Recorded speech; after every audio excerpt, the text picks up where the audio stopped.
Greetings, Reclaimers. I am 343 Guilty Spark, monitor of Podcast Evolved. Protocol dictates that you must listen.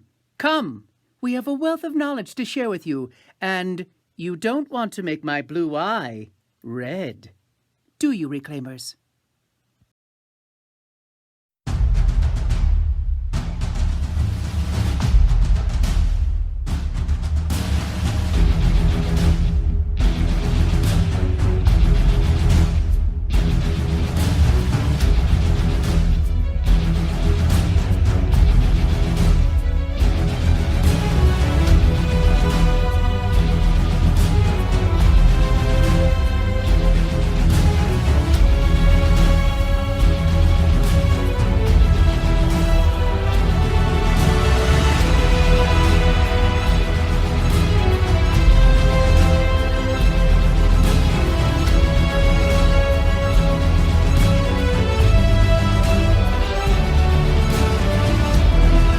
Welcome, Spartans, to Podcast Evolved, your home for Halo. I am your host, Krista. Of course, they let me host because I'm the best at it. And with me today is David. Hello, everybody. Oren. Hey, everyone. And Aaron. Hi, guys. Very lovely gentlemen here. We're going to be talking about Halo, I guess. This is our lore episode. Yay! We are continuing our mini-series in our road to infinite, and the road finally has a light at the end of it. We know when the Xbox showcase is. It's been a long, hard journey, but we finally are going to be able to get somewhere on this journey. Yeah, I feel like we've just been training around in a deep storm, not knowing where we're going, and we finally see the first station. The fog has lifted, and we are able to see one of the goals. There it is. This week we are doing the road so far. We are going to be recapping the first 10 Road to Infinite episode topics and kind of just talking about just the overarching, how these work into the universe as a whole and how they might work into Halo Infinite. At the end of the show, we're also going to be giving away some of our predictions for the Xbox Games Showcase. We're going to be giving them away. We're giving them away, yeah. We're giving them our predictions. I hope you win our predictions. So what's going to happen? What are we going to see? Is Phil Spencer going to be there? I hope Phil Spencer's there. If Phil Spencer's there, I'm not going to be very happy. He was just at Ubi Forward, so he better be at the Xbox Games Showcase. He smashed Devolver Digital's showcase as well. He's making his rounds. He's video game god right now. Alright, so before we get started, check out our awesome website, halopodcastevolved.com or halopodcast.com. You can find us there. Not all of our episodes are on every single podcast service because we have a cap in the RSS feed. So if you're looking for some of those oldies that you kind of want to go back and hear the madness, because the farther back you go, the more mad you become. So if you wanna be a crazy person, you can go and do that. Some of the features of our different shows. So we got Mission Debrief, which is a deep dive into every Halo Games campaign, mission by mission. We are fastly approaching the point where we have no more missions to do, but we are chugging along in Halo Wars 2 right now. Still in the midst of the main campaign, and we'll get to that DLC eventually. The next one is our Halo Book Club. We have thorough discussions on the extended lore media like novels, comics, books, and short stories. So if you are too lazy to read a book, you can listen to our book clubs and kind of get what's going on. Like Oren. Yeah, like Hey. Oren. I listen to the books. You listen to the books and then you do a podcast about Friend of the listening to show, books. Scott Brick, soothes my ears with the Halo books. Alright, well, we don't need to know more about that, Oren. Get a room. And of course, our newest show, Builds with Blocks, is centered around the micro action figures and brick-based construction sets of the Halo universe. So all of those mega constructs goodies. Of which there are many. There's some cool shit coming out this year, so if you haven't looked into mega constructs, now might be the time, so go see those guys over at Builds with Blocks. We also have a Patreon, patreon.com/HaloPodcastEvolved, if you feel a little bit giving at the moment. We really, really appreciate all of our Patreons. We offer a variety of exclusive rewards to our Patreons, like early episodes and swag. We would like to take this moment to thank our patrons for their continued support. Thank you so much. Yay! Yes, thank you. Thanks, Thank you so much. Finally, we encourage our listeners who want to know more to listen to support our Audible. Get those books, put them in your ears, listen to them. Who needs your eyes anyway? Who wants to sit down and read a real book? Just go and cheat and listen to a book on 1.5 times speed like Oren does. That is a fact. Sometimes 2.0. He's just listening to like chipmunks talk about Halo. Listen to the growing collection of Halo novels all in one place, along with thousands of other novels if you like other things. Sometimes we like reading books other than Halo. Podcasts, well-guided programs, novels, all that fun stuff, Audible originals, and more. Use the URL audibletrial.com/podcastevolved to support us and also get a free trial today. Alright, so now we are going on to the lore, yay! We are doing the road so far. We're going to kind of talk about each episode we did, kind of throw in some tidbits, and then kind of explain how it might impact us in Halo Infinite. Of course, each of these episodes are individual episodes, so if you want to learn more about a particular subject, I suggest you go straight to those episodes. So the first episode we did was the Halo Array. Now, I'm not sure if you know this, but Halo is actually not named after, like, a religious symbolism. It's actually named after these giant machines. I thought it was named after John Halo, the protagonist of Halo. No, John Halo, no. I thought they took it from Beyonce's big hit song, Halo. No, it's none of those. It's actually about these machines that are actually featured in the game. It's incredible, right? It's almost like the focal point of the game, and so they named the game after the focal point of the game. That seems like madness. I know. It's pretty crazy, but let me break it down for you. So these machines are these like giant rings in space. In the inside of the ring has a livable environment on it. So these rings were created like over 100,000 years ago by these crazy people called the Forerunners, and they constructed all these halos to destroy everything and kill everyone. Sounds about right. Yeah, sounds pretty cool. You're not wrong. So we have two arrays of the halos. So there were 12 halos originally made, the senescent array. Most of them got click-clacked except for one, and then they made the other array called the Neoteric Array, which is the array we know and love from the Halo series. So we have 6 rings from the Neoteric Array, and then we have 1 ring from the Senescent Array, which has been kind of retrofitted to fit into the Neoteric Array, and that is Halo Zeta, or Installation 07, which you might know, because that might be where we're going on Halo Infinite. Yeah, you might want to put an asterisk next to that one. Installation 07 is confirmed in Halo Infinite. We'll talk about that a little later. Some other things to now note about the Halo Array is we have the Ark, which is a giant kind of space flower that makes the Halo Array. We went there in Halo Wars 2, and it's still pretty prevalent in the Halo universe, and it might be relevant when we go into Halo Infinite. And then finally we have Installation 09, or Anders Halo, which was also at the end of Halo Wars 2, and so that Halo is also in play in some form and fashion. So if you want to learn more about the Halo Array, listen to that episode. It came out February 12th, and it's in our Halo Road to Infinite kind of series. So what do we have next, Aaron? Christ, I have to sum up the flood. You can do it. This is even worse than dedicating like an hour. You can do it, come on! You need the elevator speech for the flood. Yeah, all of these are elevator pitches. This goes as follows. In the beginning, there were people called the Precursors. The Precursors made the Forerunners, then they made humanity. The Precursors believed in the Mantle. They were going to pass it on to the Forerunners, then they deemed the Forerunners not worthy. The Forerunners didn't like this because the Precursors decided they would give the Mantle to humanity. Being the good people that they are, they rebelled, they slaughtered the Precursors, and then they lived happily ever after. But what they didn't know is the Precursors put a plan in place. The last of them turned themselves into powder, hid away out in the void of space for years. Eventually these ships flew into the galaxy and crashed, and the good little humans fed this powder to their pet dogs, because that's what you do with strange powder. Dogs will eat anything. That is very true, and they'll be happy about it. Eventually, the strange powder caused the dogs to mutate.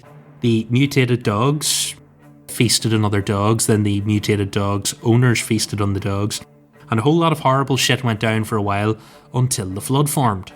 This went on for a while. Eventually, the master builder would accidentally release a precursor from its time capsule prison. It would eventually be murdered by the Didact, but not before uploading itself and becoming the Gravemind that we know and love today. The Flood were eventually defeated, not really, by the Halo arrays being fired. That's because the Forerunners had their asses absolutely handed to them and had no other choice. And then the Flood didn't exist for a long time until we got to Combat Evolved and the idiot Covenant released it. That took us into the modern day. Eventually Master Chief would kill the Gravemind on the Ark, but as we all know, that is not the end of the Gravemind, because the Flood are kind of like the Borg in Star Trek. They have one consciousness that exists everywhere all the time. We're just waiting for another Gravemind to show itself again someday, which we almost had in Halo Wars, because that's the newest re-emergence of the Flood, where they escaped on the Ark again. And that's the elevator pitch for the Flood. What a nice place to live, the Halo universe. It's lovely. It is. David, do you want to take us through artificial intelligences in the Halo universe? I will indeed. They're, as you can imagine, a very important aspect of the Halo universe, especially right now, because, we have the created. Humanity has various types of AI. We're like the main users of AI, so we've got dumb and smart AIs to help us do all sorts of awesome things. Dumb AIs are kind of like very specific, so they do one task very well, and that's pretty much it. You got smarter AIs are kind of like they're the ones made out of human brains, mapped kind of like a human brain, so they have specific personalities and can do a whole lot more. But they have a 7-year life cycle before they go crazy. And that's kind of the big kind of crux of like where you see Cortana, where she came along, she cured this rampancy and pretty much said, hey everybody, come hang out with me and we'll take over the galaxy. Which is kind of what they did. And that's kind of where we're kind of left off, coming out of Halo 4 and 5 with a crazy Cortana that has taken over the world / galaxy. So that's the created faction. It's kind of cool in terms of even like how she does it when she gets access to the domain, and that's pretty much allows her to like access all the Forerunner technology.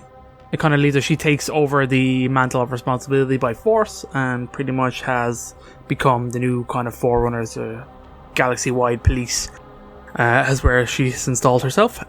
Other than that, we know that Covenant's had a couple of AIs, so we touched on that in the episode, so go listen to that if you want a little bit more about them. Also, Forerunners had their own AIs, smart AIs, that they called Ancillas. But there's way more information in the episode, but that kind of leaves us off, so it's kind of obvious, like we know there's going to have to be some AIs in Infinite, and it's going to be very interesting to see where the created kind of tie in. So, about these Forerunner people, Oren, do these Forerunners have maybe any leftover artifacts or anything we can talk about? Yes, they do, in fact, Krista. Thanks for mentioning that. When the Forerunners were almost completely wiped out with the firing of the Halo array, the remaining Forerunners basically just left and peaced out and decided to just let humanity develop and eventually take the mantle of responsibility. And when they left, they just left all of these artifacts and constructs and things just scattered throughout the galaxy for, not really for anyone to find in particular, but just because they're just massive structures.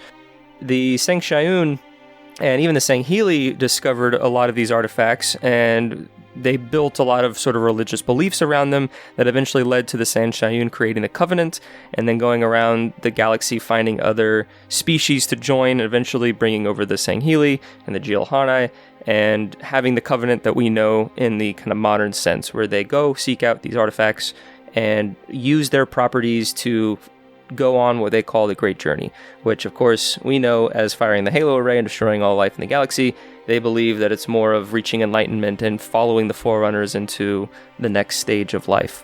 So in the episode that we talked about, we kind of looked at different relics in past Halo lore, which ones we found just kind of interesting, maybe some that we might see similarly in Halo Infinite. It's hard to say what we would discover in Halo Infinite, but it's pretty safe to assume that a new Halo game gives more opportunities to discover more artifacts and to learn their unique and even like space-time bending, properties and stuff like that. And that's essentially the artifacts. Which leads right well into, I'll just do it since I'm doing this one as well, is that that basically, so that was the Forerunner Artifacts episode. As the Covenant kind of expanded, it eventually crumbled in on itself, and we have the Covenant Remnants, our 5th episode. In that episode, we talked about how the Great Schism happened when the Sang Shayun didn't want to trust the Sangheilies anymore and brought in the Jilhanai, the Brutes, to kind of take up their protector militaristic faction within the Covenant, which then led to civil war and eventually the downfall of the Covenant.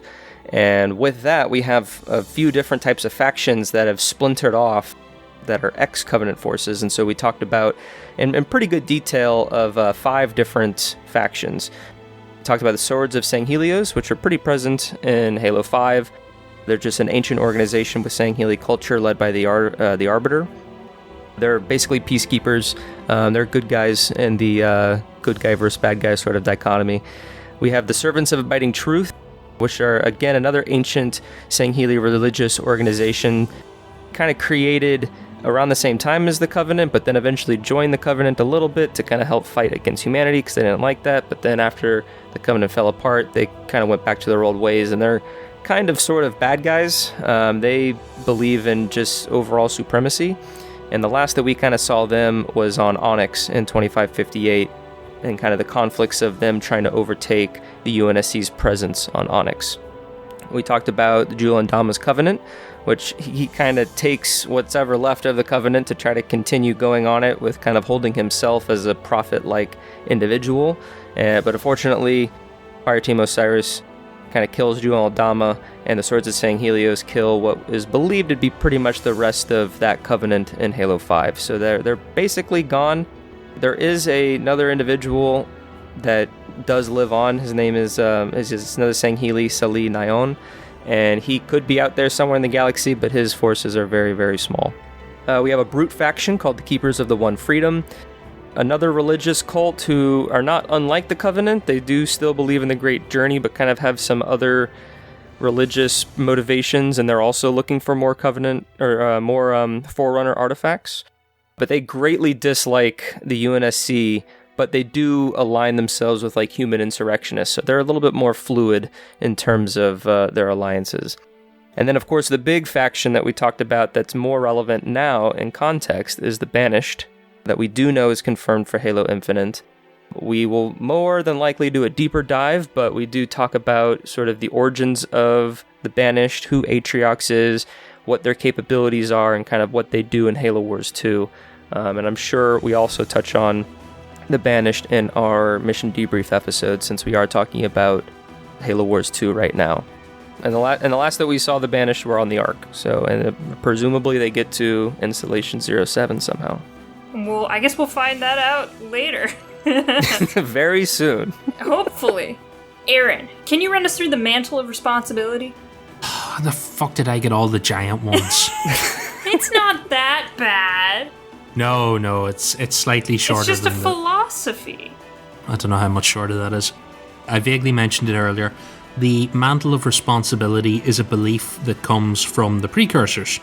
Short version, the Precursors basically believe that the universe is alive, but we are all too small to comprehend it. And coming from that then is the Mantle of Responsibility, which is it's kind of a... It's like a stewardship. Yes, like Stewardship of the Galaxy is kind of the short version of it. It's a belief that those on top should look after everyone else and look out for them. They believed that they would pass that on to the Forerunners, but then they deemed the Forerunners not worthy and they were going to pass it on to humanity. But the Forerunners stepped in and changed their plans by exterminating them. The Forerunners took on the Mantle of Responsibility and they became slightly more militant about it, so they used overwhelming force and technology to force the mantle upon others. So they took control, they were the top dog, and everyone else was sort of subjugated under them for their own protection. It stayed that way for a very long time until the Forerunners were losing the war with the Flood, and the Librarian realised the writing was on the wall, so she put steps in motion to someday allow humanity to take up the mantle as was originally intended.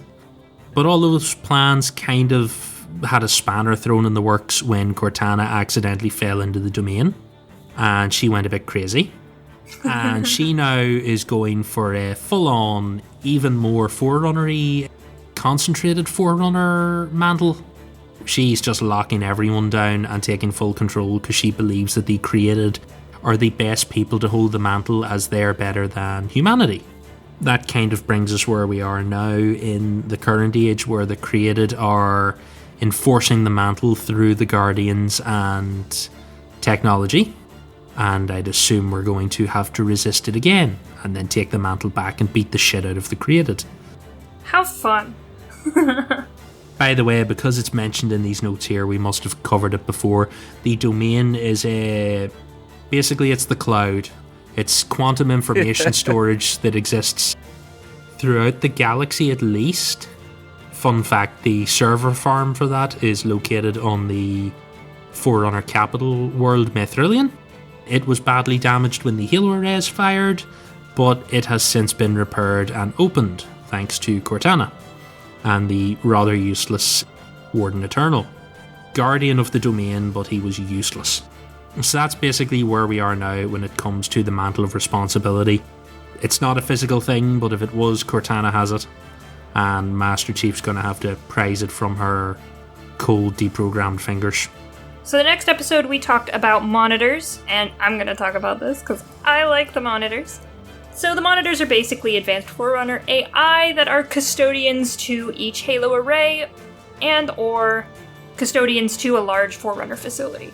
So every Halo has a monitor, and most of the large Forerunner facilities may also contain a monitor. They're kind of fun. The Forerunners created the monitors through Forerunner and or other species consciousness. The monitors are just actual people that have been converted into a AI form and also given a lot of firewalls and stuff in their own brains. And as you can imagine, if someone's messing with your brain and putting firewalls up and telling you protocol and stuff like that, your brain isn't going to work very well. We kind of see some of the deterioration in the monitors as the series goes on. They are serving the Halo installations, they're making sure everything's working most of the time. One of the more notable installation monitors is my favorite 343, Guilty Spark, who may or may not still be alive. Check out that episode for more information on Guilty Spark. We kind of do a deep dive into his story. Of course, since we are going to a Halo in Halo Infinite, wow, what? We actually get to go to a Halo, guys. It's crazy. Yeah, actually. Of course, Installation 07 does have a monitor. We don't know their official name, but we know it's 117649. I was hoping it would be 117, 69 or something like that. Someone obviously, did not make the mark on that one. Yeah, math. Math failed us so well. The monitor is somewhere. We don't know where. We don't know what their name is, and they have not shown themselves to humanity, because humanity's been on Installation 07, at least for a short time. We've been occupying that particular ring, Sea Hunters in the Dark, so in some respect we're going to see some kind of monitor, some kind of Forerunner AI, hopefully in some regard in Halo Infinite to kind of help explain what the hell's going on. We kind of need the monitors to tell us what everything is, and or tell us vague information that we don't understand so we have something to speculate about. There you go. Those are the monitors. We love them. We hate them. Krista really loves them. I really love them. Listen to that episode for a fun intro on that one.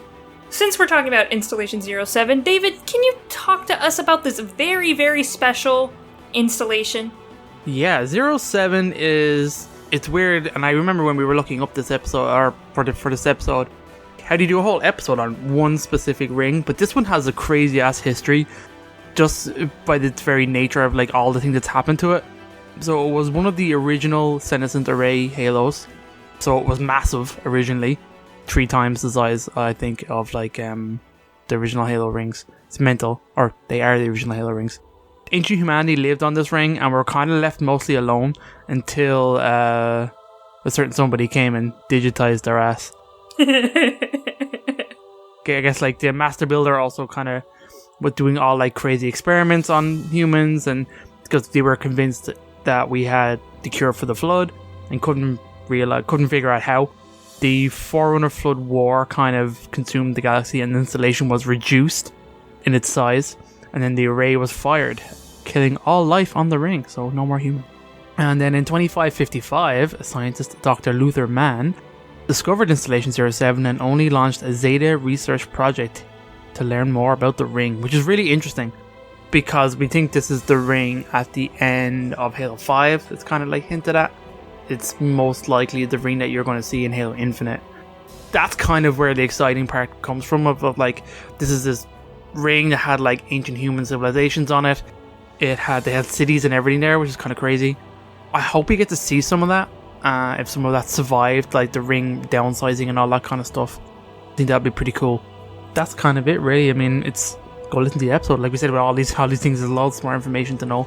07's cool, and I'm quite intrigued to go there and see if it's much different than like our other Halo ring experiences. Installation 07 is very shrouded in secrets. You know what else is shrouded in secrets? The Office of Naval Intelligence. Oren, you want to talk about that? I am the queen of segues today. So the Office of Naval Intelligence, or noted as ONI, is the Information Gathering and Analysis Division of the UNSC Naval Command, and they operate under large amounts of secrecy and debauchery. Yeah, debauchery, and maybe not the greatest morality.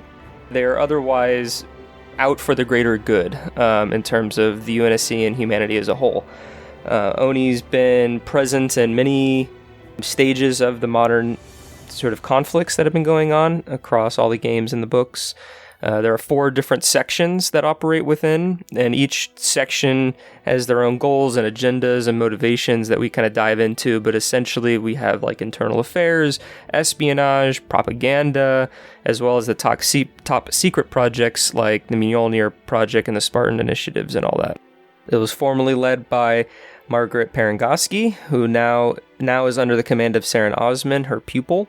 And her, as well as her companion AI Black Box and Lord Terrence Hood, one of the high-ranking UNSC officers, are out on this place called Rosbox World in the midst of the created fighting. So it seems that Oni's not really hindered, but they're a little disjointed after the created have emerged.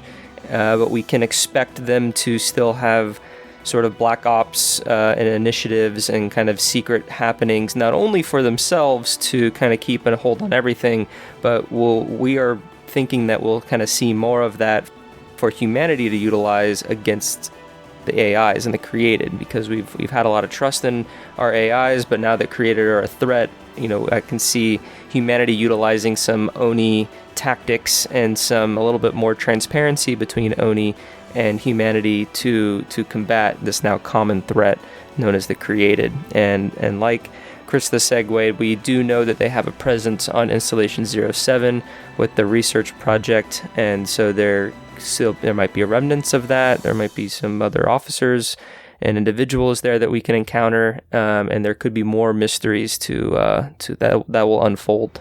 All right, so our most recent episode, we talked about the mysterious alien machine something race called the Huragox. David, you want to talk about the Huragox?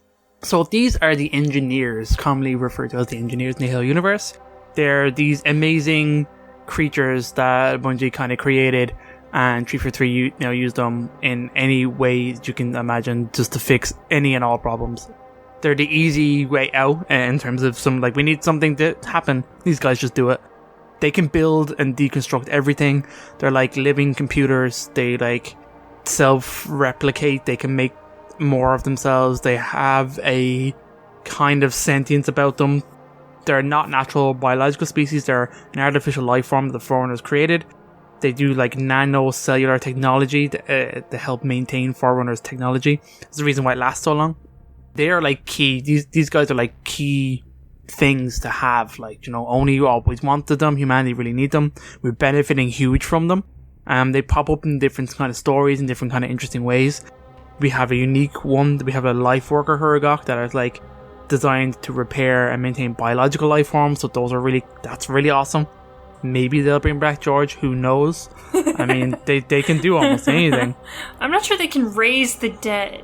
Ha ha. Is he dead? Is he? Yeah, he's definitely dead. They're awesome just based on what they do. So like there's a shit ton of them out there. We just don't know where they all are.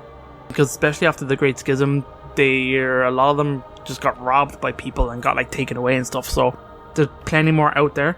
In Jirahane, when they took over, they began rigging explosives to the Hurugok to prevent them from falling into UNSC hands. That's why in some of the games you'd see them blowing up and stuff, which I didn't understand for like a long while. I think it's mentioned at some stage.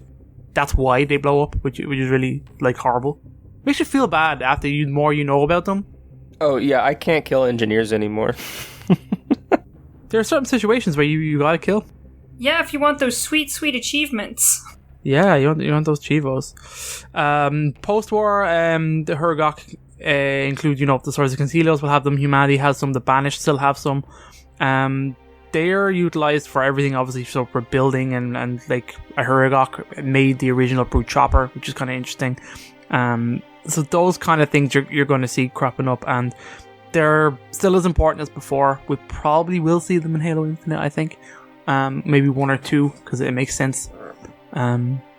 So I think that's pretty much everything. That's all of our Road to Infinite kind of done to date. So yeah, we are all up to date on our Road to Infinite.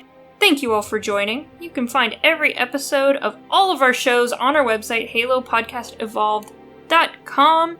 It also features links to our Discord server, Facebook group, Patreon page, Xbox Live Club, and of course other contact information and our personal social media accounts if you happen to take a fancy to one of us.